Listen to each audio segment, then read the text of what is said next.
சிறுமை நிறைந்த மனிதன் பூச்சி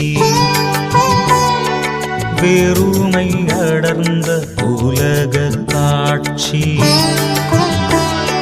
சிறுமை நிறைந்த மனிதன் பூச்சி வெறுமை அடர்ந்த உலக காட்சி அருமை உமது தயையின் மாட்சி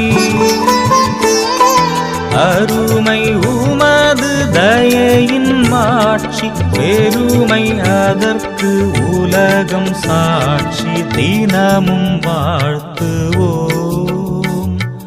ஓ அன்னையே எங்கள் சகாயமாரியே தினமும் வாழ்த்துவோம் தினமும் வாழ்த்துவோம்.